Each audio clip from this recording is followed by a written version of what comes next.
dizeis, pois, à minha alma, foge como pássaro para o teu monte? Porque eis aí os ímpios armam o arco, dispõem a sua flecha na corda, para as ocultas dispararem contra os retos de coração. Ora, destruídos os fundamentos, que poderá fazer o justo? O Senhor está no seu santo templo. Nos céus tem o Senhor o seu trono. Os seus olhos estão atentos, as suas pálpebras sondam os filhos dos homens. O Senhor põe à prova o justo e ao ímpio, mas ao que ama a violência, a sua alma abomina. Fará chover sobre os perversos brasas de fogo e enxofre, e vento abrasador será a parte do seu cálice. Porque o Senhor é justo, Ele ama a justiça, e os retos lhe contemplarão a face. Quando nós olhamos para o nosso país, olhamos o cenário que se encontra no nosso país, nosso mundo, uma sociedade com princípios totalmente depravados, princípios injustos, quando nós vemos acusados, pessoas envolvidas em esquemas de corrupção, esbravejando contra juízes que estão executando a justiça e dizendo que os juízes estão sendo injustos e ameaçando os juízes. Nós temos visto isso nos nossos dias. Quando nós vemos as nossas crianças sendo aliciadas por uma educação totalmente sem princípios e que declaradamente se opõe aos princípios da palavra de Deus. Quando nós vemos nos relacionamentos as pessoas primando por ter vantagem em tudo, nem que para isso tenham que fazer o mal a alguém, e vemos os justos sofrendo, e vemos os justos passando por dificuldade, enfrentando lutas e tentando ficar fiéis, tentando se manter fiéis aos princípios da palavra de Deus, e parecem que não vencerão. Surge a pergunta que está no versículo 3: ora, destruídos os fundamentos, que poderá fazer o justo? Quando os fundamentos de uma sociedade estão sendo questionados, estão sendo atacados, especialmente os fundamentos cristãos que sustentaram a sociedade até hoje, quando esses fundamentos estão sendo questionados, estão sendo destruídos, fica essa sensação no coração de que o justo não tem muito o que fazer, a não ser sentar e lamentar e esperar pelo pior. Mas este salmo vem nos mostrar que não é isso que nós devemos fazer. Este salmo vem nos mostrar que, com a experiência de Davi, que não é isso que o crente deve fazer. O crente não deve desistir. O crente não deve entregar-se. Pelo contrário, o crente tem algo a fazer. E olhando para este salmo, nós veremos isso. Davi, nós não sabemos exatamente a ocasião em que ele escreve este salmo. Uns pensam que foi em decorrência das perseguições de Saul, outros comentaristas pensam que foi em decorrência da perseguição e da traição de Absalão, seu filho. O salmo parece se adaptar às duas ocasiões. Nós não temos como precisar com exatidão qual foi a ocasião em que ele escreveu esse salmo, mas fato é, este salmo vem nos falar de algo muito importante. Davi, ele não fugiu quando foi convidado a fugir. Davi não buscou outro recurso além da proteção em Deus. Davi, quando se viu apertado pelos inimigos, Davi, quando se viu cercado pelos seus inimigos aqui, ele não fugiu, ele esperou no Senhor. E eu quero tomar emprestado aqui as palavras do verso 23, ou melhor, verso 3, em que Davi vai dizer: ora, destruídos os fundamentos, que poderá fazer o justo? E eu quero pegar essa pergunta como tema para a nossa meditação dessa noite. O que poderá fazer o justo? O que você e eu poderemos fazer quando tudo ao nosso redor estiver ruindo, quando a sociedade estiver deteriorando, e já está, quando o mal parecer imperando sobre a sociedade? O que nós devemos fazer como crentes, como justos? O que poderemos nós fazer? Em primeiro lugar, nós devemos tomar cuidado com os conselhos que nos são dados. Tome cuidado com os conselhos que lhes são dados. Cuidado com aqueles que vêm, batem as mãos nas suas costas e parecem bem intencionados, e às vezes estão bem intencionados mesmo, mas não lhes dão um conselho que são conselhos limpos. Cuidado com os conselhos, tome cuidado com os conselhos que lhes são dados nos tempos de crise, nos tempos em que você estiver passando por algum aperto, por alguma luta, por alguma dificuldade. Cuidado com os conselhos que lhes são dados. Tome cuidado. Dizem que se conselho não fosse bom, se conselho fosse bom não se dava, vendia, né? Mas esse conselho já mostra que está errado. A Bíblia fala que na multidão de conselheiros há sabedoria. A Bíblia nos mostra que o crente ele deve buscar bons conselhos para o seu coração. O Salmo 1 fala justamente sobre isso. Bem-aventurado aquele que não anda no conselho dos ímpios. Nós temos a palavra de Deus, ela é a nossa conselheira. O Salmo 119, um salmo escrito para exaltar a beleza da palavra de Deus. Esse salmo vai nos dizer que são os mandamentos do Senhor os nossos conselheiros. É o conselheiro do nosso coração, é a palavra de Deus. Jesus Cristo, um dos nomes que ele recebe através do profeta Isaías é maravilhoso conselheiro. Os outros, Deus forte, Pai da eternidade, príncipe da paz. Jesus é o maravilhoso conselheiro. Não troque os conselhos, a palavra de Deus, pelos conselhos do mundo.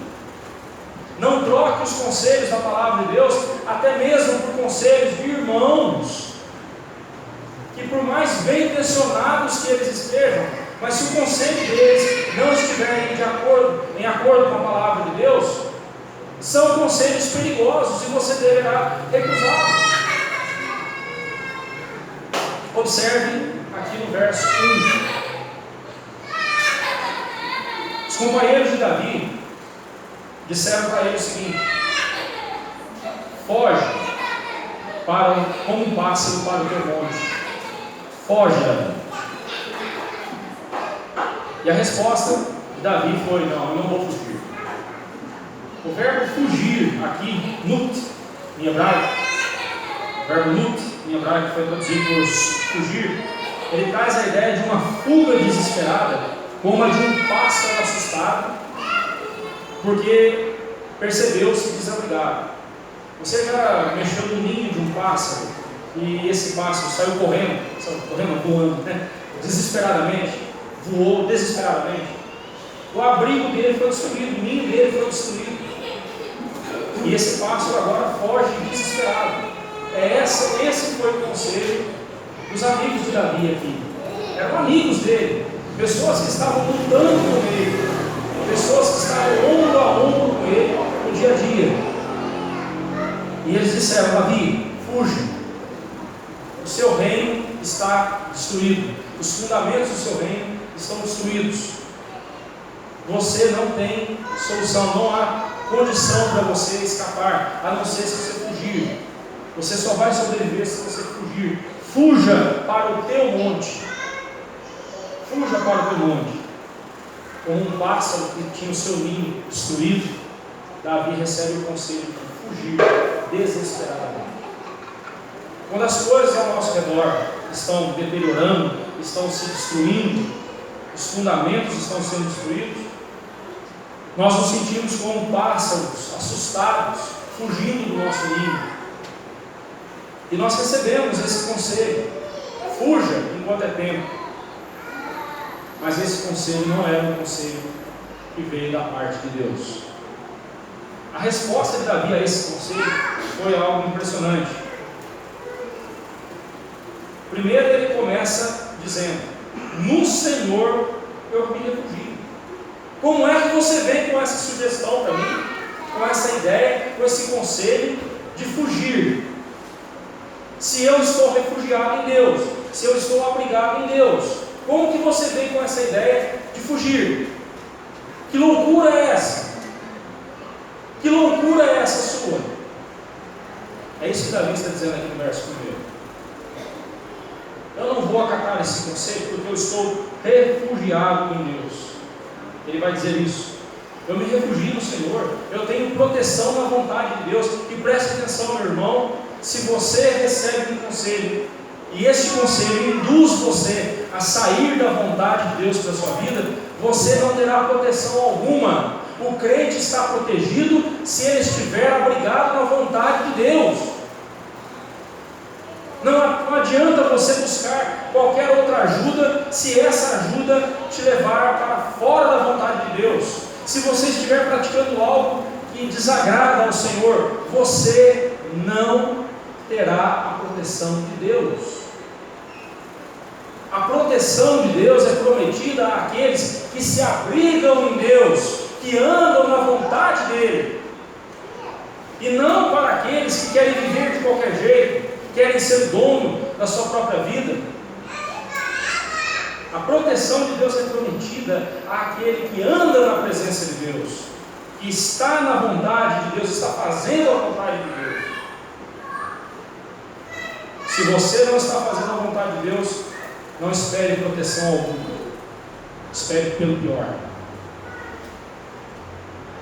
Quando vierem aconselhando você a fazer algo que vai levar você para longe da vontade de Deus, não acate esse conselho. Davi disse que se ele saísse do refúgio, ele estaria vulnerável. No verso 1 fala: foge como pássaro para o teu monte. Eles aconselharam ele a fugir para o pássaro, para o monte dele. Que monte era esse? Lá em 1 Samuel capítulo 24, verso 2, nós lemos de um lugar onde Davi se refugiou, não uma, mas algumas vezes.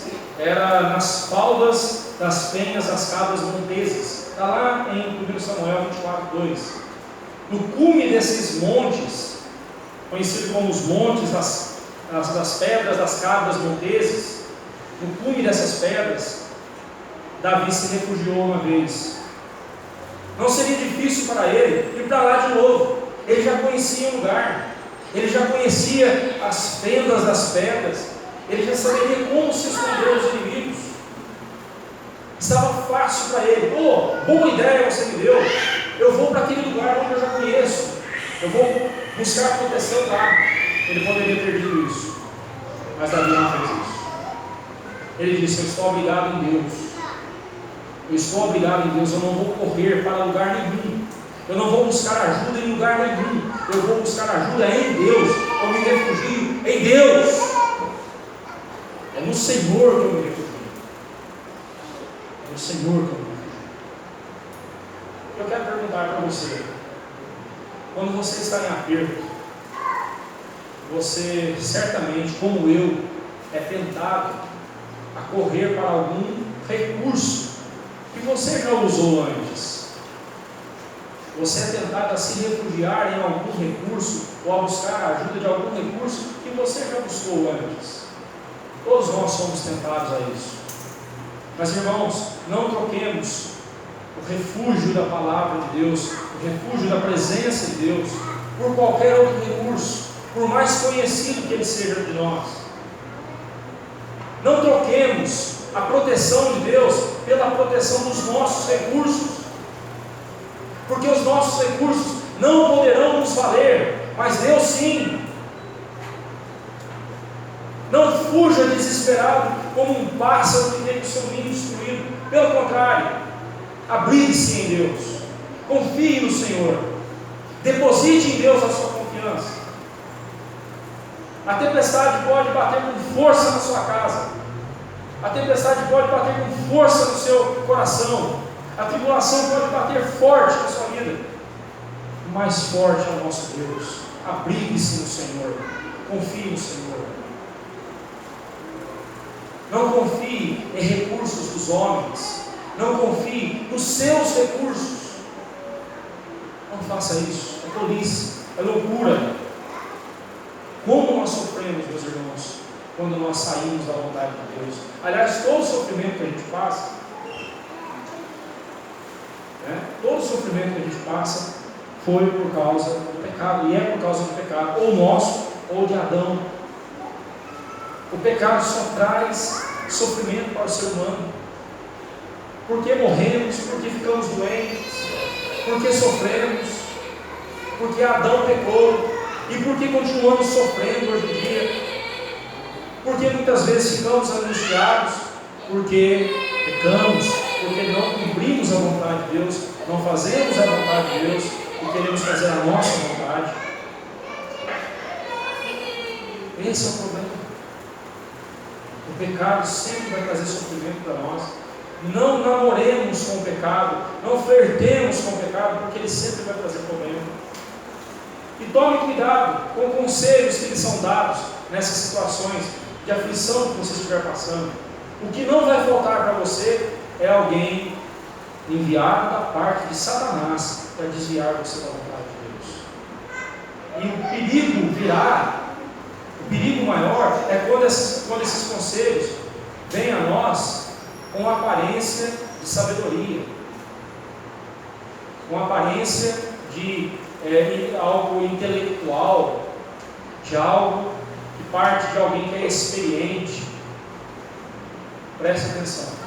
O ser humano, por mais experiente que ele seja, se ele estiver ensinando algo que não esteja de acordo com a palavra de Deus, isso é conselho de ímpio, isso é conselho de pecador,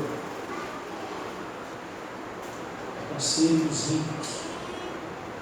Por mais humilde que seja a pessoa, por mais iletrada que ela seja, por mais simples que ela seja, se ela estiver falando de acordo com a palavra de Deus, ouça o que essa pessoa está dizendo. Ouça o que essa pessoa está dizendo. Porque é a palavra de Deus.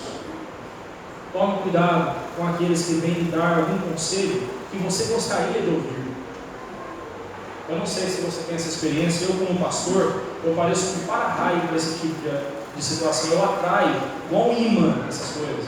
A pessoa vem com um pensamento torto, sabe que está fazendo coisa errada, mas vem conversar com o pastor para ver o que o pastor tem para dizer. Porque vai que o pastor diga alguma coisa que aprove de alguma forma o que eu estou querendo fazer. Ótimo, beleza, já tem a palavra do pastor. Aí depois põe a curva do pastor dizendo que o pastor deu o conselho errado. Então, muito cuidado com aqueles que te dão conselhos que você gostaria de ouvir. Ouça os conselhos da palavra de Deus. Devemos ficar atentos aos conselhos que recebemos, mesmo vindo de pessoas que querem o nosso bem. Se esses conselhos não estiverem de acordo com a palavra de Deus, estiverem induzindo você a se afastar da presença de Deus, a buscar refúgio, a buscar solução em outra coisa, em outra pessoa que não seja Deus e o seu poder e a sua glória, então afaste-se desse conselho. Davi tinha um monte onde ele sempre se abrigava. Eu pergunto para você, qual é o seu monte das cabras montesas? Qual é aquele recurso que você tem na manga para que no primeiro sofrimento que você passar, você busque esse recurso? Em que você tem confiado? Você tem confiado nos seus recursos? Ou você tem confiado na palavra de Deus? quando tudo ao nosso redor, como descreveu o profeta Isaías, lá no capítulo 59, Isaías faz a seguinte declaração, parece que ele está descrevendo o Brasil dos nossos dias. Ele diz assim, a partir do verso 11, Isaías 59, 11: todos nós bramamos como ursos e gememos como pombas, esperamos o juízo e não há salvação e ela está longe de nós, porque as nossas transgressões se multiplicam perante ti e os nossos pecados testificam contra nós, porque as nossas transgressões estão conosco e conhecemos as nossas iniquidades. Como prevaricar ou mentir contra o Senhor, o retirarmos do nosso Deus, o pregar a opressão e rebeldia, e conceber e proferir do coração palavras de falsidade, pelo que o direito se retirou e a justiça se pôs de longe, porque a verdade anda tropeçando pelas praças e a retidão não pode entrar. Sim, a verdade sumiu, e quem se desvia do mal é tratado como presa. O Senhor viu isso e desaprovou o não haver justiça. Quando nós estivermos numa situação, como aqui descreve o profeta Isaías aqui, quando nós estivermos numa situação assim, em que tudo estiver ruim ao nosso redor, em que tudo estiver se desmoronando ao nosso redor, em que os fundamentos estão sendo abalados, além de tomar cuidado com os conselhos que nos são dados, em segundo e último lugar, cuide dos fundamentos da sua fé. Cuide dos fundamentos da sua fé. Do verso 4 ao verso 7, nós vemos essa verdade. Não importa, irmão, o que está acontecendo ao seu redor, não importa que o mundo aprove coisas que Deus reprova, não importa. O que importa é você não aprovar tais coisas. Se o mundo aprova o adultério, nós não podemos aprovar.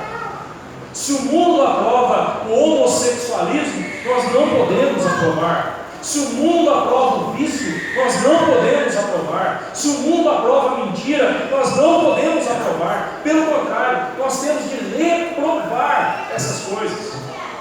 Temos de reprovar esses pecados, coisas que desonram a Deus. Temos que reprová-las.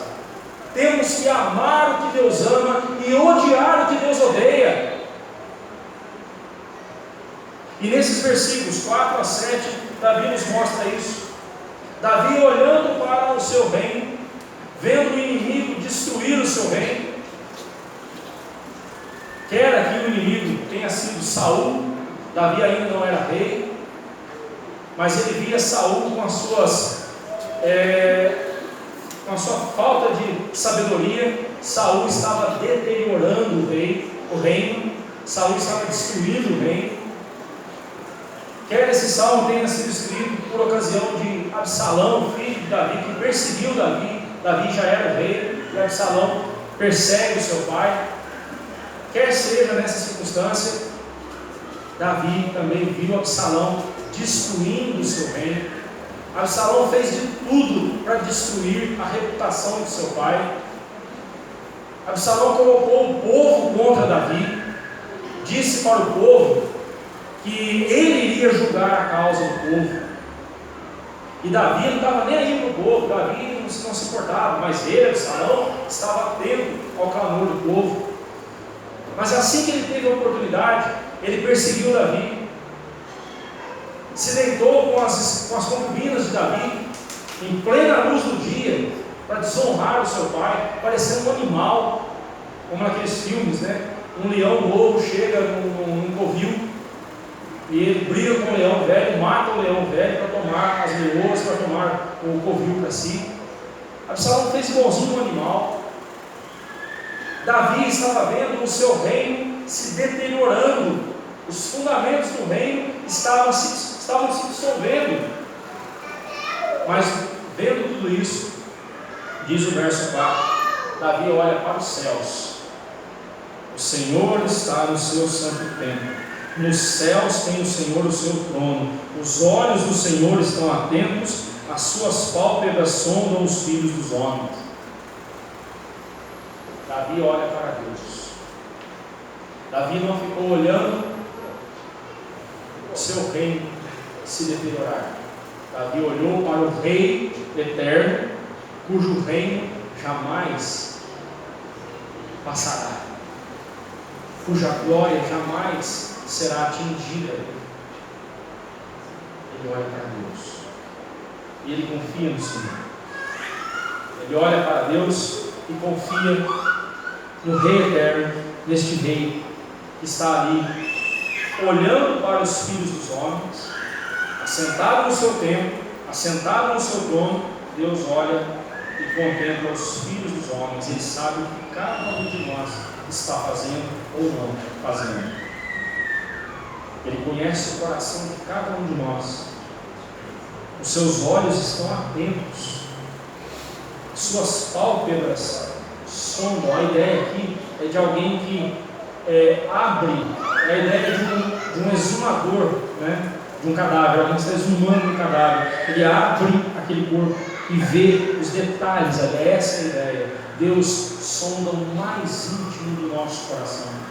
Deus não vê somente as nossas obras, Ele vê as nossas intenções.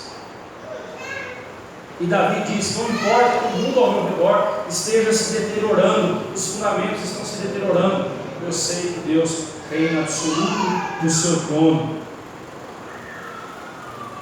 E é isso que importa, irmãos. E é isso que importa. Ainda que pareça que Deus esteja longe dos nossos olhos, nós não estamos fora das vistas de Deus. Muitas vezes nós oramos como o salmista diz lá no Salmo 10: o Senhor não verá isso nunca. Salmo 10, versículo 11. O ímpio, não o salmista, o ímpio diz isso: o Senhor não vai ver isso nunca. O Senhor não está nem aí para ver o que eu estou fazendo. Tem muita gente pensando assim, porém o crente vê diferente. O crente, o servo de Deus, ele sabe que Deus está atento às suas palavras, aos seus pensamentos, às suas intenções e às suas ações. Que a sociedade esteja deteriorando, e eu estou abrigado em Cristo Jesus. Eu estou refugiado em Deus. Eu estarei protegido do Senhor. E é isso que importa. E é isso que importa. No verso 5, parte A, Davi diz assim: o Senhor põe à prova ao justo e ao ímpio. Aqui Davi nos mostra, irmãos, uma verdade preciosa, de que a provação vem sobre os justos e vem sobre os ímpios. E essa aprovação quem manda é Deus. A aprovação quem manda é Deus. Essa história de que o diabo está me provando, o diabo não prova coisa nenhuma, o diabo tenta você para derrubar você. Mas a aprovação vem de Deus. Todas as coisas vêm de Deus. A aprovação que você estiver passando vem de Deus. Preste atenção. Deus prova, diz o verso 5, Deus prova tanto o justo quanto o ímpio. Deus prova os dois. A diferença é que o justo, Deus prova para depurá-lo, para purificá-lo, para fortalecê-lo. O ímpio, Deus prova para reprová-lo, para chancelar a sua condenação. Jeremias, ele usa uma figura, várias vezes a figura do ouro sendo depurado no cadinho. Cadinho é um instrumento que purifica o ouro, é um instrumento que você põe ali, leva ao fogo, uma vasilha que você põe o ouro, leva ao fogo, e quanto mais o ouro resiste ao calor do fogo, mais puro ele fica. A mesma forma é a prata. Quanto mais calor, quanto mais intenso o calor a prata resiste, mais pura a prata fica. Mas se é um metal qualquer, vai se derreter, queimar, vai desaparecer. O crente, quanto mais, o servo de Deus, quanto mais provado ele é, mais puro ele fica. Olhe para a provação que você está passando, para a luta que você está passando, e entenda que no seu caso, como filho de Deus, Deus está purificando o seu coração. Deus está transformando, você está fazendo de você alguém mais parecido com o filho dele. O ímpio não tem esse privilégio. O ímpio, quando é provado para ser destruído, para ser reprovado. Mas a aprovação tanto vem para o ímpio quanto para o justo. Essa ideia de que você é crente, você não pode passar por sofrimento. Se você estiver passando por sofrimento, tem uma coisa errada na sua vida, preste atenção. O homem que mais sofreu na face da terra foi o único que passou por aqui e não cometeu um pecado sequer. Foi o Senhor Jesus. Sofrimento na vida do crente faz parte do crescimento dele. O servo de Deus sofre, e não sofre pouco não. Esse mundo é um mundo de sofrimento para nós, mas o consolo que vem para o nosso coração é saber que nesse sofrimento Deus está trabalhando o nosso caráter, Deus está moldando o nosso caráter. É isso que é isso que Deus está moldando o nosso caráter. Agora, como você reage à aprovação? Você se submete humildemente na presença de Deus, busca o refúgio do Senhor, busca o conselho da palavra de Deus, ou você refuga, esperneia, se revolta, ou você sai esbravejando, questionando a bondade de Deus na sua vida. Como você reage à aprovação? Isso vai mostrar se você é um justo ou se você é um ímpio.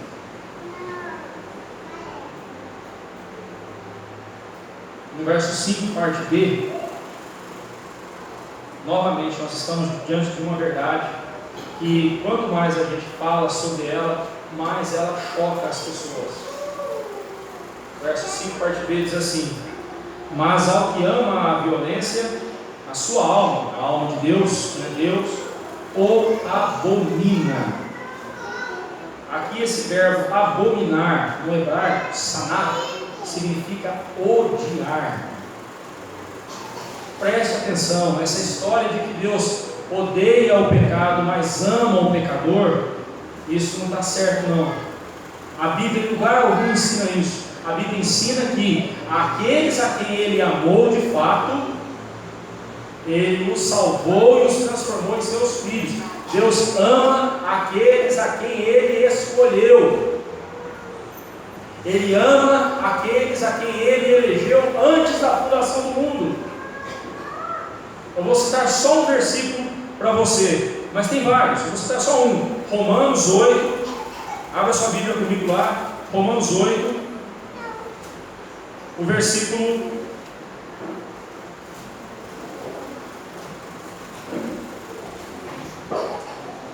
29.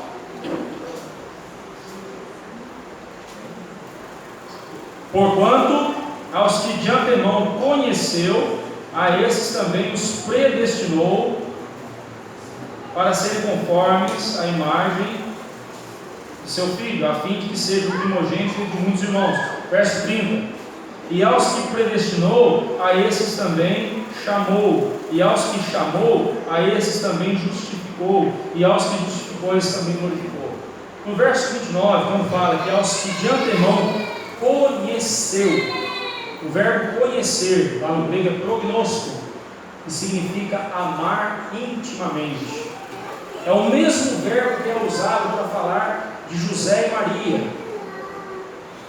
Ora, José não conheceu Maria enquanto o menino não nasceu. O conhecer ali não era apenas saber quem ela era, não. Conhecer ali significa intimidade,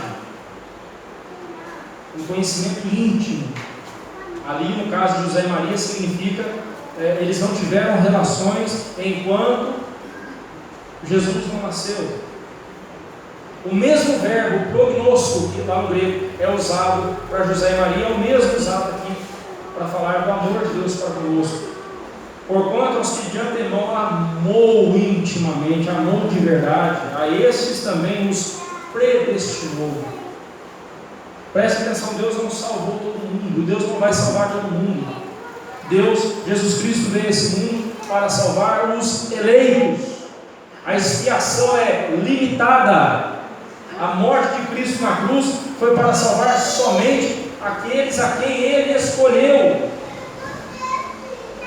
Portanto, essa história de que Deus ama o pecador, mas odeia o pecado, isso é mentira. Deus odeia o pecado e odeia o pecador. Leia de novo o verso 5, parte B, do Salmo 11. Mas ao que ama a violência, aquele que pratica a violência, aquele que tem prazer na violência. E violência é o que, meu irmão? Violência é pecado.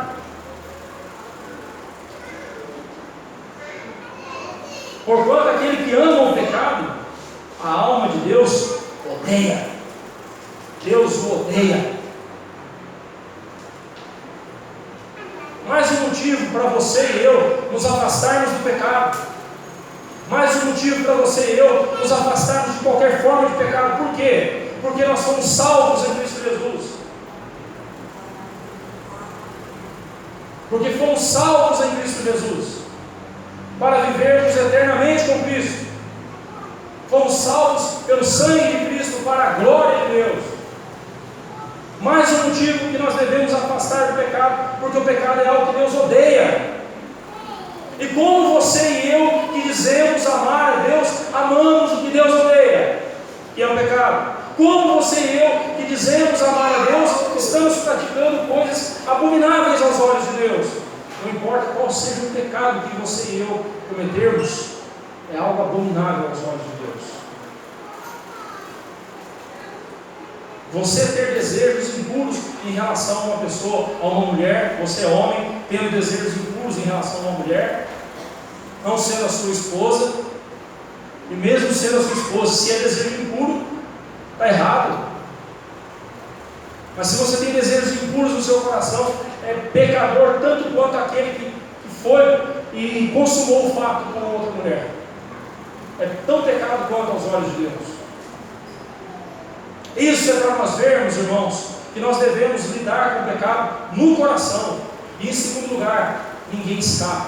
Todos nós somos pecadores, porque ou pecamos por palavras, ou por pensamentos, ou por ações. Pecamos por omissão, pecamos por comissão. Todos somos pecadores. Mais um motivo pelo qual nós devemos fugir do pecado, porque o pecado é algo que Deus odeia. Calvino, comentando esse salmo, esse versículo 5, ele diz assim: portanto, a fim de preservar em sua própria ordem, essa sua própria ordem, sagrada e designada, ele, Deus, tem de ser inimigo dos perversos, os quais trazem injustiça e transtorno aos demais. Isso é também aqui contrastado com o ódio divino pelos perversos e o amor que os homens têm pela iniquidade, para ensinar-nos que aqueles que se deleitam e se gabam de suas práticas nocivas, nada lucram com tais louvores e apenas enganam a si próprios. É a coisa mais triste quando você vê um pecador se gabando do seu pecado. A coisa mais deplorável quando você vê um pecador, como diz o mineiro, batendo papo, roncando papo, dizendo: olha só, eu consegui isso, eu não creio com isso, eu fiz tal coisa, eu consegui isso, mas de forma errada, e dando risadas, zombando, porque ninguém conseguiu pegá-lo nas suas malandragens. É deplorável ver um ser humano assim, mas ele deve aguardar, a hora dele vai chegar, Deus vai pesar a mão sobre ele, e já nessa vida, e por toda a eternidade.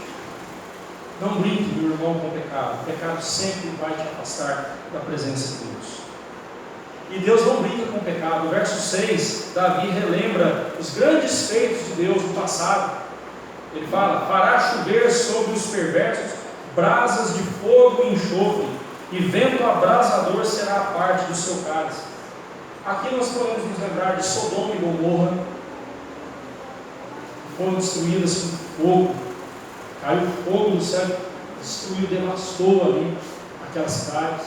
Podemos nos lembrar do Egito, que amargou as 10 pragas, manifestações da ira de Deus. E tantas outras histórias no Antigo Testamento nós temos, no Novo Testamento, de pessoas que foram alvos da ira de Deus por causa do seu pecado.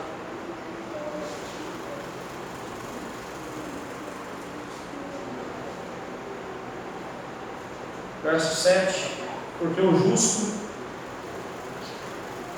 o Senhor é justo, Ele ama a justiça. Aqui nós temos a base de tudo. Por que Deus ama a justiça? Porque Ele é justo. Como pode um Deus que é justo fazer vistas grossas à injustiça, ao pecado? E você está achando que Deus vai levar em brincadeira, Deus vai deixar de qualquer jeito o pecado? Não. Na vida dos servos de Deus, na vida dos filhos de Deus, daqueles a quem Ele escolheu, a ira de Deus foi derramada sobre Jesus lá na cruz do Calvário. O castigo que nos traz a paz estava sobre Ele, e pelas suas pisaduras fomos sanados. Nós não saberemos o que é a ira de Deus, porque Jesus soube por nós em nosso lugar. Ele assumiu a ira de Deus em nosso lugar. Ele sofreu a ira de Deus em nosso lugar. Nós jamais saberemos o que é ser alvo da ira de Deus, porque Deus derramou a ira dele sobre Jesus, porque Jesus nos substituiu lá no Calvário. Mas ai daquele que não estiver coberto com a justiça de Deus, porque esse Deus que é justo, cujo caráter é justo, e a base do julgamento de Deus é Ele próprio. A base que Deus formará para julgar o pecado dos homens é Ele próprio. Preste atenção: se você ainda acredita que a salvação é por suas obras, preste atenção no que eu vou lhe dizer. Você pode até fazer obras boas, você pode até fazer obras dignas de louvor, mas preste atenção: as suas obras jamais serão justas de acordo com a justiça de Deus. Uma coisa é você e eu nos compararmos. Uma coisa é você e eu nos comparar com um bandido, com um estuprador, com um marginal. Eu não faço uma coisa, um absurdo desses. Eu sou um homem bom, eu pago os meus impostos em dia, eu sou um homem honesto, eu não devo para ninguém, eu trato bem minha esposa, eu cuido bem dos meus filhos, eu sou trabalhador. Eu não sou igual esse cão miserável desse pecador aqui. Está lembrando alguém? Não te lembra lá o fariseu e o publicano orando no templo? Mas preste atenção: pegue a sua justiça agora, todo o seu arsenal de justiça, e compare com a justiça de Deus. O problema não é você e eu nos compararmos com outros pecadores. Isso é fácil. Isso é fácil. A coisa mais fácil que tem é achar um pecador pior que eu. É fácil.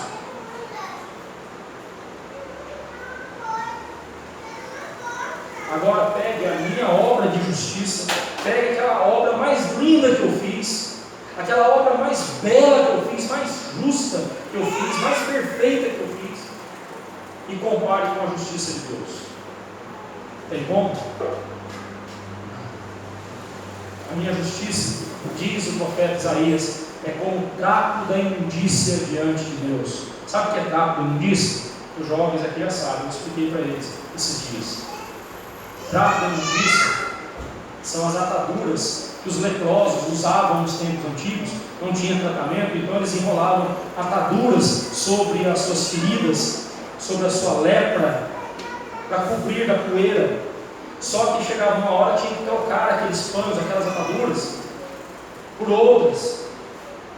E nada mais se podia fazer com aquelas ataduras, que no retirar aquelas ataduras, saía pele, pus, prurido, saía pedaço de carne junto, naquela atadura. Não tinha mais nada que se fazer com aquilo, tinha que só jogar no lixo.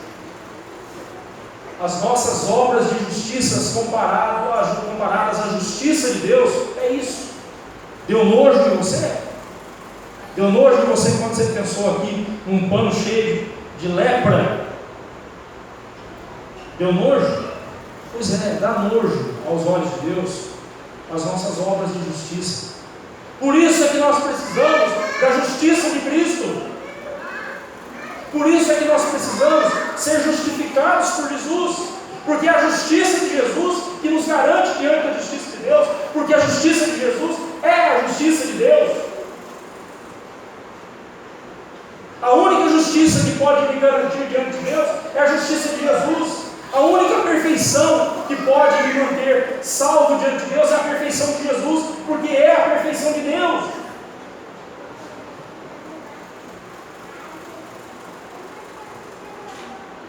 E ainda, você quer ser salvo por meio das suas obras?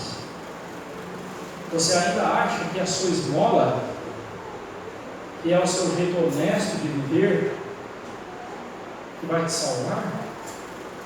Preste atenção, meu irmão. Preste atenção, meu querido, minha querida. Fazer o que é certo é o dever de todo ser humano. Se você faz tudo certinho, você não está fazendo nada mais do que a sua obrigação. Até mesmo o ímpio, quando faz tudo certinho, é a obrigação dele fazer isso. Ele não está fazendo nada demais. É que a gente está acostumado com tanta falcatrua, com tanta podridão ao nosso redor, que quando alguém faz uma coisa boa, a gente fica impressionado, né? Mas a única obra boa que deveria nos impressionar de verdade é a obra de Jesus. E o verso 7, final: os retos lhe contemplarão a face. Essa tradução aqui não ficou muito boa, não. Se você pegar o texto hebraico, você vai ver o significado ali é: o semblante de Deus aprova aquele que faz o que é reto, que faz o que é certo. Essa é a ideia. Aqui no jeito que está, dá a impressão seguinte, que nós vamos ver a face de Deus. E olha, meus irmãos, eu não sei se isso vai decepcionar você. Não vai te decepcionar, porque é isso que a Bíblia mostra. Nós nunca veremos a Deus. A Bíblia diz que olho algum é capaz de ver a Deus. Acabamos de cantar isso no primeiro hino. Nem Adão, antes de pecar, conseguiu ver Deus. Mas pastor, quando eu morrer, eu não vou ver Deus? Não. Nós veremos Deus na face de Jesus. Quando nós chegarmos lá no céu, Pai, Filho e o Espírito Santo, nós veremos os três na face de Jesus. Filipe uma vez falou para Jesus: Senhor, mostra-nos o Pai, só isso nos basta. A gente só quer ver Deus, só isso. A gente só quer ver Deus.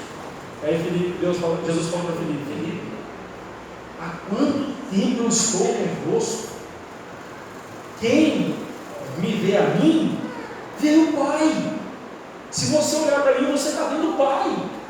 Como dizes tu, mostra-nos o Pai? Que absurdo, rapaz. O apóstolo Paulo vai dizer lá em 2 Coríntios 4, 3 a 6, vamos ler esse texto. 2 Coríntios 4, 3 a 6. Preste muita atenção no versículo 4, no versículo 6.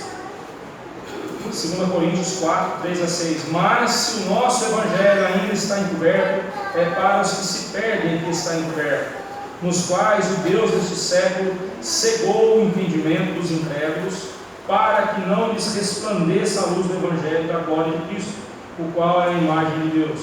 Porque não nos pregamos a nós mesmos, mas a Cristo Jesus como Senhor, e a nós mesmos como vossos servos por amor de Jesus. Preste atenção agora no verso 6. Porque Deus que disse, das trevas resplandecerá a luz, Ele mesmo resplandeceu em nosso coração para a iluminação do conhecimento da glória de Deus na face de Cristo. Quem me vê a mim, vê o Pai. Nós veremos Deus na face de Jesus. Veremos Deus sim, tá? Não quero desanimar você, nós vamos ver Deus sim, mas na face de Jesus. Porque Deus é Espírito. Nós veremos Deus e o Espírito Santo na face do Filho. Nós nos veremos. O versículo 7 do Salmo 11 não está dizendo que nós vamos contemplar a face de Deus e ver Deus claramente. O que o verso aqui está dizendo é: toda vez que você faz algo reto, algo justo, algo certo, o semblante de Deus para você é um semblante de aprovação. O papai era desse jeito.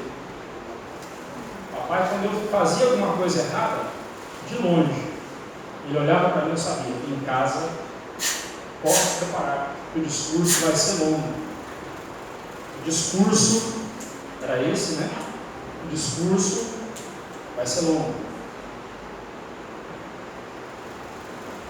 Mas eu sabia que quando eu fazia algo que agradava ao meu pai, eu via o sorriso nos olhos dele, eu via o sorriso na face dele, e ele ficava feliz. Um desses momentos foi quando eu casei com a Janaína. O pai estava feliz ali. Não para menos, né? Não para menos. Irmãos, o tempo todo neste salmo, eu trabalhei com você, partindo do pressuposto de que você é um justo. O tempo todo neste salmo, eu me dirigia a você, eu me dirigia a todos aqui, partindo do pressuposto de que todos aqui são salvos e redimidos pelo sangue de Cristo Jesus, e são justos, de acordo com a justiça de Cristo. Mas eu quero perguntar para você, eu quero que você responda sinceramente para o seu coração, para você mesmo. Não precisa me responder, responda para você mesmo. Você é justo? Esse salmo fala do justo e do ímpio. A pergunta é: você é justo?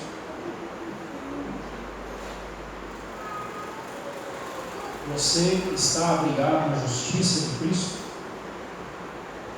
É a justiça de Cristo que te garante diante de Deus? Ou você está tentando fazer o que é certo, na esperança de que Deus dê a você em troca a salvação? Quero dizer para você que muitos fizeram isso e estão no inferno hoje. Aliás, todos que fizeram desse jeito estão no inferno hoje. Porque por mais justo que você seja, se você não se abriga, não se refugia na justiça de Cristo, como Davi se refugiou em Deus, se você não se refugia na justiça de Cristo, sua justiça pessoal não é suficiente para cuidar de você, para salvar você. Entenda isso. Ou você está na justiça de Cristo, ou você estará fatalmente perdido. Encerro essa mensagem fazendo essa pergunta a você.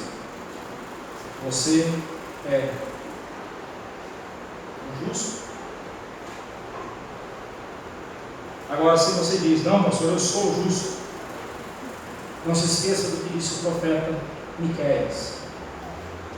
O que ele te declarou ao homem, Deus te declarou ao homem o que é bom e o que é que o Senhor pede de ti: que pratiques a justiça, e ames a misericórdia, e andes humildemente para com o teu Deus. Você tem praticado a justiça, tem amado a misericórdia, tem andado humildemente na presença de Deus? Se sim, então observe o que diz o profeta Isaías no capítulo 64, verso 4, o texto que foi lido aqui. Porque desde a antiguidade não se ouviu, nem com ouvidos se percebeu, nem com olhos se viu Deus além de ti, que trabalha para aquele que lhe espera. E ainda em Isaías 26, 2, Senhor, concede-nos a paz, porque todas as nossas obras, tu as fazes por nós. Aquele que se abriga em Deus, tem a consciência e a certeza da paz de Cristo no seu coração. Porque Deus cuida daqueles que lhe pertencem. Deus protege aqueles que lhe pertencem. E estes não precisam de nenhum outro recurso, além do recurso da misericórdia e da graça de Deus.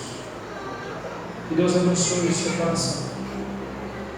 Mas que esta pergunta persiga você durante a semana: sou um justo ou sou um ímpio?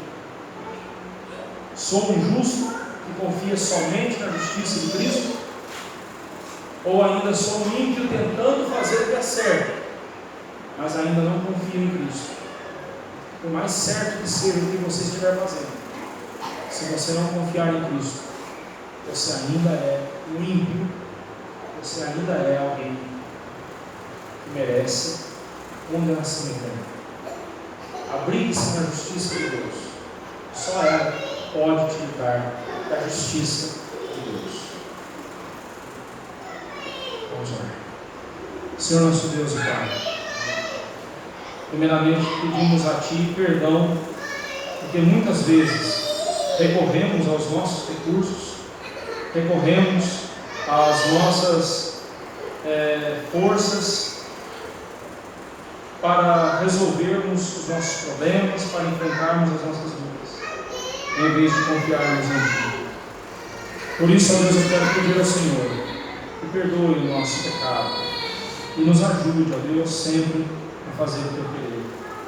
Ajude-nos, ó Deus, a andar nos Teus caminhos, a andar na Tua justiça, confiado em Cristo Jesus.